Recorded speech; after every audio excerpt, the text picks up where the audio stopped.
It was the second day in the new office and Maya was still on her own. Except the man who had taken her induction, there was no one else who had said a hi to the young woman. Not only was it a new office, it was also a new city.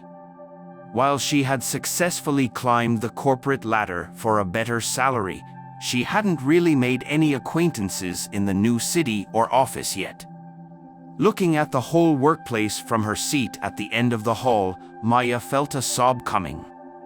But she was a grown woman and that was simply not an option.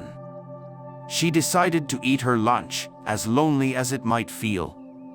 Her tiffin box revealed a fried rice with vegetables and an old memory hit her from the recesses of her mind. It was 15 years ago and their sports period had just been cancelled. The children had bought little knickknacks from the school canteen to the classroom and were chomping nosily. The class teacher came in with a young girl in tow. "This is Tina, new to Delhi and your school. Make her feel welcome, y'all," she said. While the students said a big hi to her in chorus, that was all they did. Tina was seated right next to Maya, something the latter didn't like.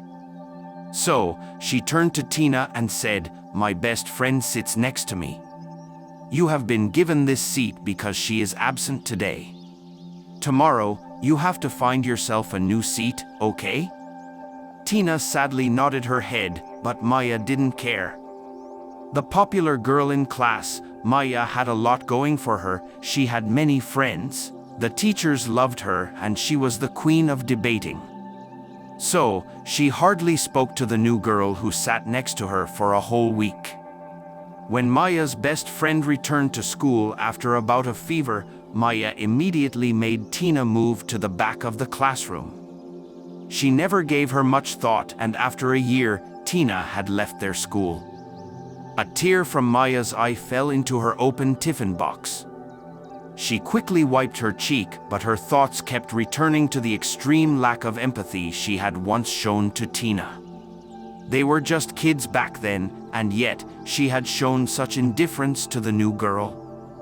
So lost was Maya in her thoughts that she did not notice when a tall girl came and stood next to her. "Hi, Maya.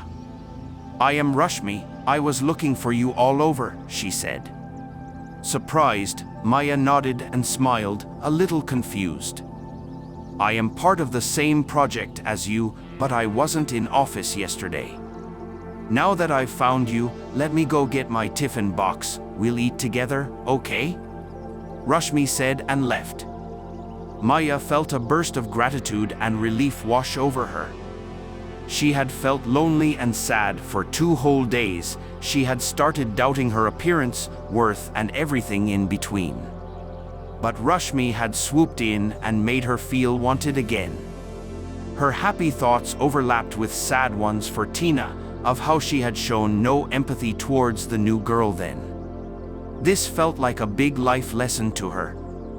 Today, Maya knew how terrible it felt to be new anywhere, how scary it felt to be in a sea of people who all knew each other, except you. She knew how a little empathy could make a big difference in the life of a new entrant.